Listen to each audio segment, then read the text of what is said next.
Okay, we are going to start session 4 of the MENG Israeli Heavy Armored Personnel Carrier Namer, and this will cover steps 13 through 18, I believe.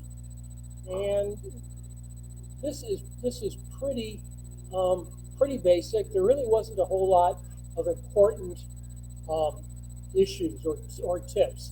A couple of things to note are that the hatches are designed as you can snap them in place and open or close them with your fingernail.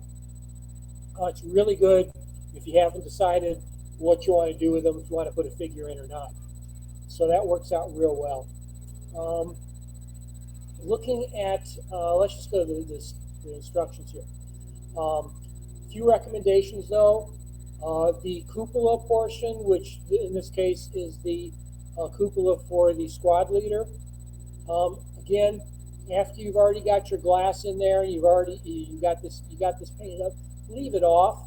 That way it'll be easier to pull your masking off the windows later on when you're doing your final coats.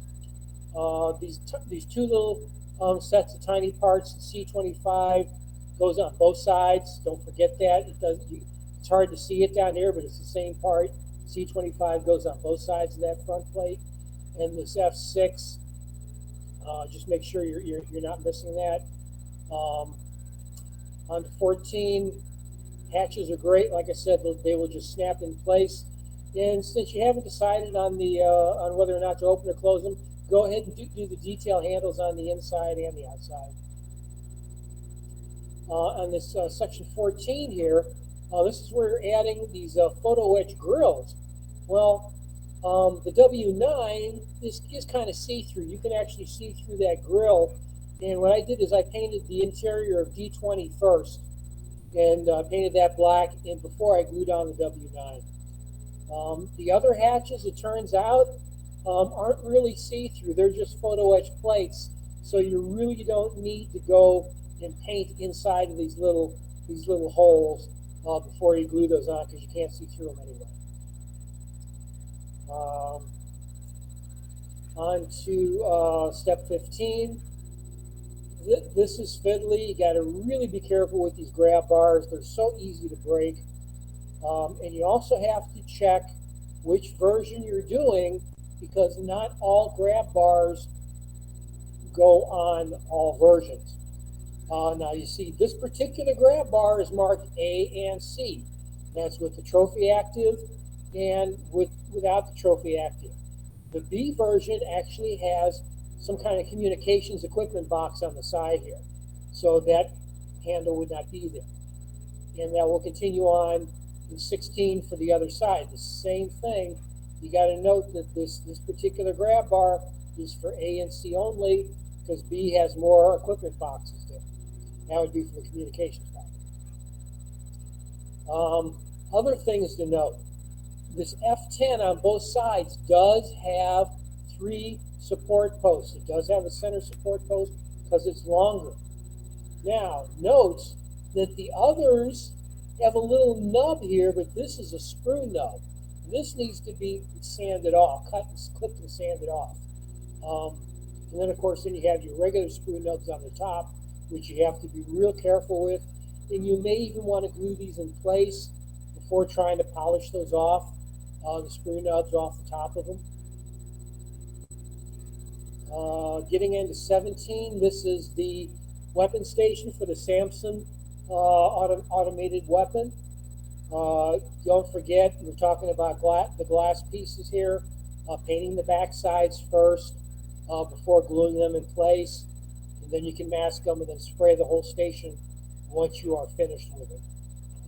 There's a little box here with a very small glass protrusion. If you put G10 behind C5, you have very small protrusions. After going through the whole thing here, I would recommend not even putting in the G10 and then just going back in afterwards with just a little crystal clear, maybe even tinted crystal clear on your brush, and just wipe those into place. They're so small, you're not really going to see them much, but that's better than trying to mask. You can't mask them, they're just too small to mask. Um, and note here, when they're showing you this assembly, they are showing it in the upside down position so they can show you the details of how the box goes on. When you put it on, you flip it over to put it on the station over here. Okay? And part 8, or step 18. Again, I would leave off the weapon station. This actually snaps right into place. I would leave it off to the very end and put a little dab of glue on the 2 snaps and push it down. As far as the driver's vision ports, again, go ahead and paint the backside, mask them, put them into place, and they're fine right where they are because they're real easy to peel the masking off because they're very accessible on the front end. Okay, so that really should be it for my notes on this. Let me just point out a few things. Hatches, again, these are really nice. Once you snap them in place, they just open and close with your fingernail. Real easy to get. These are the grab bars. Again, I had some of them I already pre-painted and some I put on after. At this point, I went ahead and I looked ahead since I was doing version C, and I just went and put all the grab bars on that applied to version C. I didn't, because they wait till after you've done either the reactive armor or the command version, and then they show you to put on the remaining bars for the other versions. Here is what this looks like. I did a primer coating for the cupolas. I went ahead and I back painted the glass, popped these into place. I ended up doing something very dangerous, which I explained to Werner before. Started doing this by accident and found out it was easier than masking. Since I'm using enamels and lacquers, I ended up just going ahead and spraying my final coat without masking the glass, taking a very tiny brush while it was very wet and just wiped the glass clean. I'll show you that later. And it worked out so much easier than trying to paint or trying to mask these little ports off. Found that out by accident. And it worked. So that is it for this session, steps 13 through 18. What I'm going to do now is I'm going to switch over. We're going to continue on from 19 through 25. And note that 19 through 25 are strictly for the reactive armor version. And so if you're, I went ahead and I started doing these just to test out the parts, just to make sure everything worked. Everything was fine until I realized that I ended up using some parts on this which I needed for my own version. So I had to do a trade out with Fred before he got to this step. And we'll show you here 19 and 20. Let's start there. This is apparently the radar or sensor package that goes on both sides of the APS. And what was really interesting is they give you this great detail, C23, C19, that goes inside of this covering. And then when you get into the next step, or a few steps later, you find out that it is completely enclosed. You cannot even see C23 and C19, so you don't even need to worry about putting them in. These are the tiny parts again, the G11 and G12. After I did this, it's not worth putting them in. Go ahead and fill them back in with crystal clear later, because you can barely even see these little openings on the C5 parts. These get tucked in to these little openings on both sides of this angle. These are actual viewing ports from what I can tell. There is a kind of a sequence, and Don pointed this out to me, that what they're showing you in this black square here, 1 and 2, is they're showing you the sequence of installation.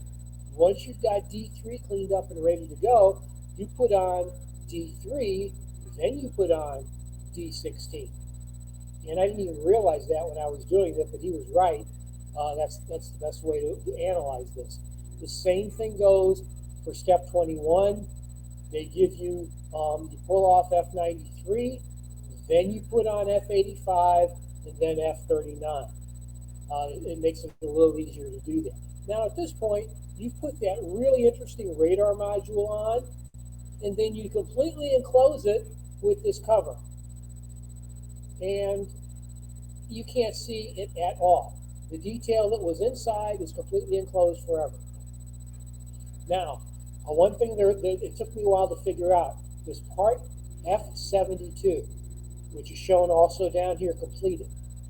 What they're showing you with these two little pink inserts is these are normally used elsewhere in this. There's an opening in the back end here. You need to fill it with putty. And what I've done is I went ahead on that, and where did I start? F72. Here it is. I went ahead and I stuffed some little packing putty in there, let it harden, scraped it off, sanded it smooth, and it came out just fine. So now here's that section completed.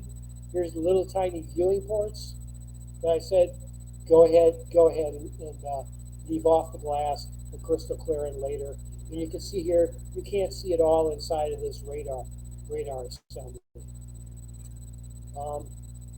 At this point, it's just fine. These two assemblies, the right and left side, they slide right into place, right where they're supposed to be. They fit beautifully.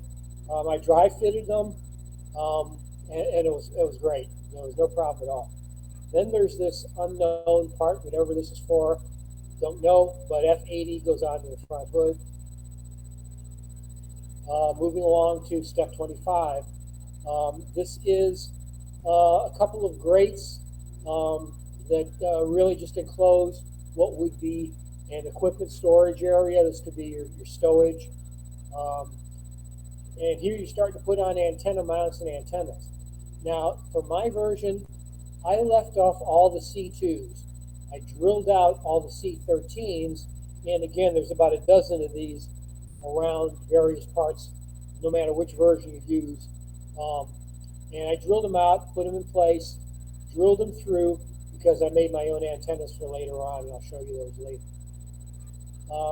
In this version here, this is where you put the smoke launchers, they're grenade launchers, and those just slide right into place, and that's it for that.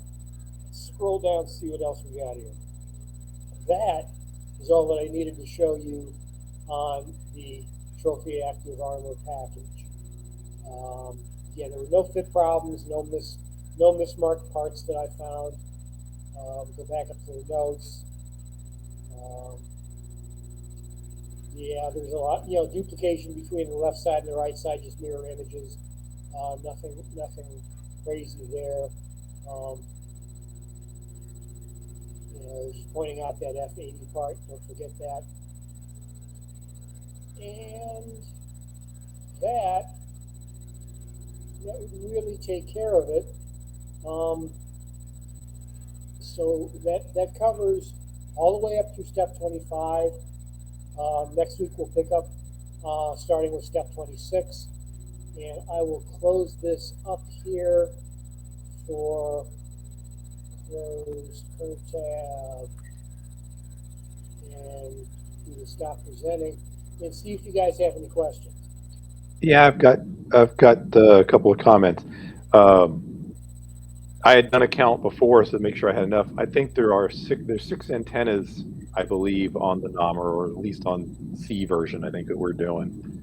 Because I had to buy 2 sets of antennas, so I have 8 antennas, even if I don't need them all. For where you were wiping the paint off, I actually have some stuff from Scale 75 that's meant to do that with acrylic. So I can, what you did with oil, I can actually go and do with the acrylic. Sure. And again, the reason I discovered this when I was telling Warner, I started spraying the back panel, which I'd so carefully detailed the red of the tail lights and the two little rear spotlights. I got two spotlights back there, and I'd forgotten to mask them, and I started painting. And I went, oh, okay. So I immediately turned around, went to my paint thinner, and I got a little brush, and I just very carefully, little at a time, while the paint was still wet, just wiped it right off, and it came out great. Yeah, I mean, it's a good idea to do that. That stuff is so small, pain in the ass to mask. But the other thing I was going to say is, I know the kit says to make the glass clear blue. I went through both my Namer books. I can find one photo where the glass looks blue, and it's really pale, like the pale blue in the instructions. It's not a dark blue. So I don't know where you get a transparent pale blue. So I'm not going to paint mine. Okay. I'm gonna just leave them clear, and they'll get dark and when it's all closed up. But Do you have crystal clear? Do you use crystal clear for anything? yeah, I have crystal clear. Okay. Do you have?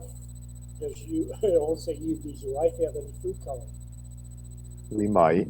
Okay. I've done this before. I learned how to do this on the tips of fiber optics. You just get a little drop of crystal clear, put a little drop of food coloring in, mix it up, paint it on the back. Use a little blue food coloring, it should work out just fine. Okay, cool. Yeah, because I went to pull out my Tamiya transparent blue, and I'm going, no, this is way darker than the photographs. And again, depending on how the light hits the actual glass, like you said, you found little inserts that actually have the chameleon type color in them. Yeah. Right? Yeah. Yeah, I didn't. I was looking for that. I didn't see any of that chameleon reflectiveness in any of the Namer photos, like you see on a lot of tanks. Okay. It actually looked like it was just clear or possibly slightly gray, hazy glass. There's only one photo where I go, oh, that looks blue. Everything else, it doesn't. It's not showing the blue. It's very odd. All right. Anything else? That was it. Okay. Warner, anything you found on that? Nope. You're good. All right.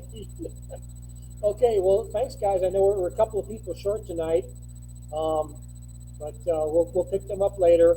And next week, I will send out the next set of instruction notes. Okay. Very good. Thank you. I can get